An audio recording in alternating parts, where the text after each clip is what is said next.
বিসমিল্লাহির রহমানির রহিম।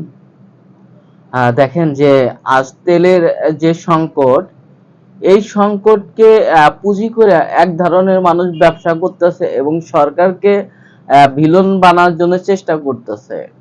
কিভাবে তারা তেলকে আপনার পুঁজি করে ব্যবসা করতেছে? দেখবেন কিছু মানুষ আছে আপনার যেমন পাঠাও চালায় বা গাড়ি চালায় বা পাঠাও গাড়ি চালায়, বা এই লোকগুলো প্রত্যেক দিন এই যে এখন পাঠাও চালানা, এখন কি করে আপনি তেলের পাম্পে যায় 3000 টাকা তেল নেয়, নিয়ে অন্য জায়গায় বিক্রি করে আপনার 140 টাকা যদি কেনে 20 টাকা বা 40 টাকা লাভে এটা বিক্রি করতেছে। অনেক মানুষ আছে আপনার 2 ঘন্টা 3 ঘন্টা লাইনে দাঁড়া থাকবে, অফিসের একটা বিষয় আছে। এই যে যে সিন্ডিকেট এইভাবে তেলকে সংকট তৈরি করতেছে, অনেকে আবার কোটি কোটি টাকা ইনভেস্ট করতেছে এই তেলকে যেন আপনার নিজেরা করার জন্য। যারা পাঠাও চালায় বা যারা গাড়ি চালায়, এই লোকগুলো তো আপনার এই লাইন দাঁড়াতে পারে না, বা অফিসে যাদের গাড়ি আছে অনেক, তারা কোন লাইনে দাঁড়ায় না। তারা কি করতেছে, এই পাঠাও চালা বা এই চালাও এইসব গাড়িগুলোকে ব্যবহার করতেছে এবং এইসব গাড়িকে দিনে 200 টাকা বা 300 টাকা দিয়ে আপনি তেল কেনাচ্ছে। ধরেন দিনে হলো দুইবার যদি দুই জায়গা থেকে তেল আনে, সেক্ষেত্রে আপনার 400 টাকা বা 400-500 টাকা লাভ হইতেছে। 6000 5000 6000 টাকা ইনকাম করে একজন পাঠাও চালক বা চালকের যদি দিনে 500 টাকা ইনকাম হয় বা সব কষ্ট না করে, তাহলে সে কি কামে সারাদিন কষ্ট করে আপনার 700 টাকা 800 টাকা কামাবে। যে এই যে সিন্ডিকেট, এই সিন্ডিকেট করতেছে অ্যাপস এর মাধ্যমে, এবং যারা হোয়াটসঅ্যাপ গ্রুপ আছে এই হোয়াটসঅ্যাপের গ্রুপের মাধ্যমে এই তেলের সিন্ডিকেট করতেছে। যে গোয়েন্দা সংস্থাগুলো আপনার আরো তারপর যদি হতে পারে যে তেলের সংকট আপনি কমে যাবে, কারণ তেলের সংকট যদি না কমাতে পারে, সাধারণ জনগণের মনের ভাব এখনই প্রকাশ করা শুরু করছে এবং প্রত্যেকটা বিষয় নিয়ে আপনার মনে ভাব প্রকাশ করবে। কারণ বর্তমানে জাতীয়বাদী দল বিএনপি সরকার বদলে গণতন্ত্রের জনক শহীদ প্রেসিডেন্ট জিয়া রহমানের যদি আইডিয়াকে আপনি সামনে আনে, তাহলে আগামীতে বাংলাদেশে কোনো তেলের সংকট হবে না। আপনি যদি দেখেন যে বাংলাদেশে অসংখ্য তেল এবং গ্যাস আছে, প্রাকৃতিক সম্পদ আছে।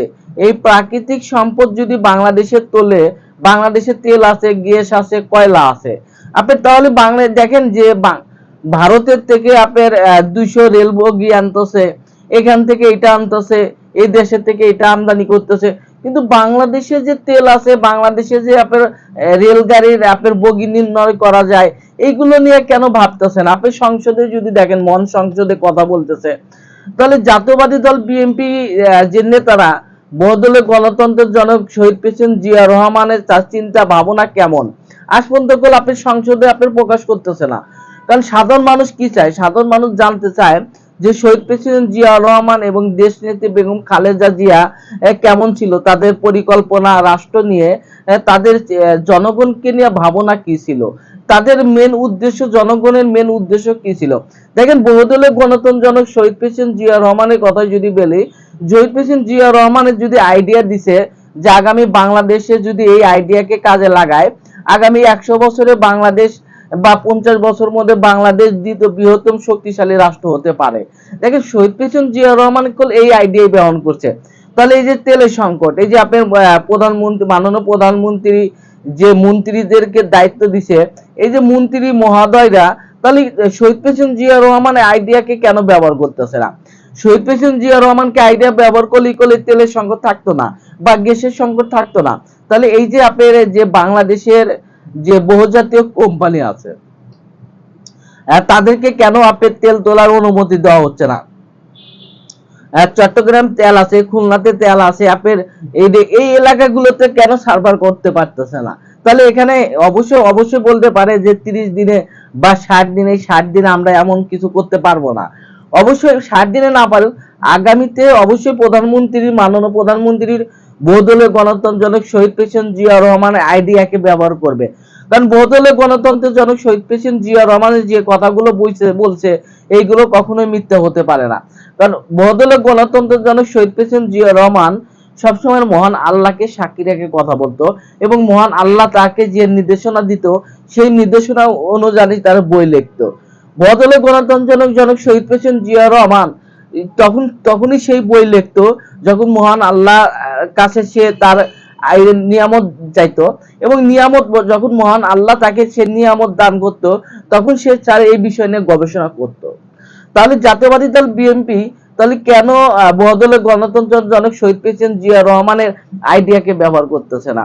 আপনি একটা জিনিস দেখেন যে এই যে নারী সংসদ নির্বাচন হচ্ছে বা আপনার ওয়ার্ড বা জেলা ভিত্তিক কমিটি গঠন হচ্ছে, এই কমিটি জেলা ভিত্তিক বা এই নারী সংসদ সদস্য যদি কোনো এমপি মন্ত্রীর ওয়াইফ হয়, এখানে কোন বিএনপির একটা দ্বন্দ্ব সৃষ্টি হবে।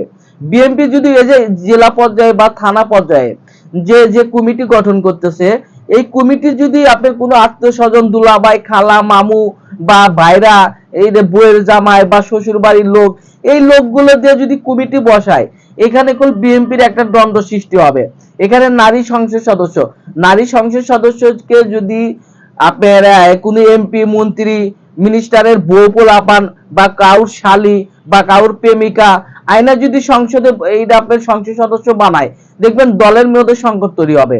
জেলা পর্যায়ে যদি কমিটি দেয়, এই কমিটি যদি আপনার কোনো আত্মীয় স্বজন হয় যারা দলীয়, যারা লং টাইম ধরে দলের জন্য কাজ করছে, জেল কাটছে, হামলা মামলার শিকার হয়েছে, এই আপনার 17 বছর যারা জেল কাটছে, তাদেরকে যদি অমূল্যায়ন করে যদি কোনো এমপি মন্ত্রীর ছেলে মেয়েকে জেলা পর্যায়ে বা বিভাগ পর্যায়ে কমিটি দেওয়া হয়, এখানে দলীয় বিভাগে দলীয় ভিতরে একটা সংকট সৃষ্টি হবে।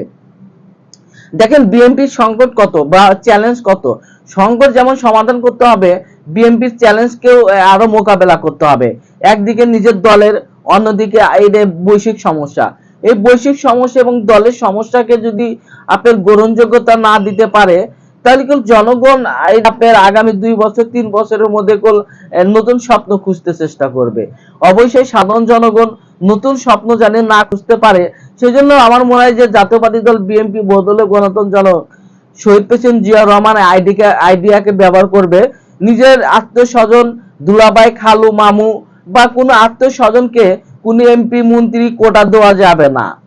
কোনো জেলা পর্যায়ে উপজেলা পর্যায়ে কোনো শালা শালী কমিটি পাবে না। বিভাগ পর্যায়ে কোনো এমপি মন্ত্রীর ছেলে মেয়ে কোনো কমিটি পাওয়া যাবে না। অনেক জায়গায় দেখা গেছে এমপি, জেলার এমপি তার বউ হলো আপনার কমিটির প্রধান, অনেকে মন্ত্রীর বউ হলো আপনার জেলা পর্যায়ের সভাপতি, মহিলা দলের সভাপতি, জামাই হলো মন্ত্রী বউ হলো সভাপতি, জামাই হলো এই মন্ত্রীর শালী হলো সভাপতি। দেখেন এখানে সামনে আসতেছে জাতীয়বাদী দলের মেন টার্গেট হবে আপনার কোনো আত্মীয় স্বজনকে আপনার কমিটি রাখা যাবে না। যারা গত 17 বছর জেল কাটছে, নির্যাতন হয়ে, একমাত্র কমিটি তারাই চান্স পাবে।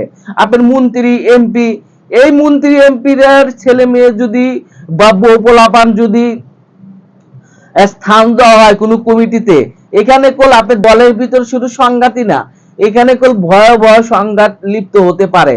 গোয়েন্দা রিপোর্ট যে কথাই বলতেছে, এই গোয়েন্দা রিপোর্ট এবং আঞ্চলিক যারা রাজনৈতিক গবেষণা করে, এই গবেষণা এইটাই বলতেছে যে এমপি মন্ত্রীরা আপনার মন্ত্রী বউ হলো সভাপতি সেক্রেটারি, এটা তার বউ কবে জেল কাটে?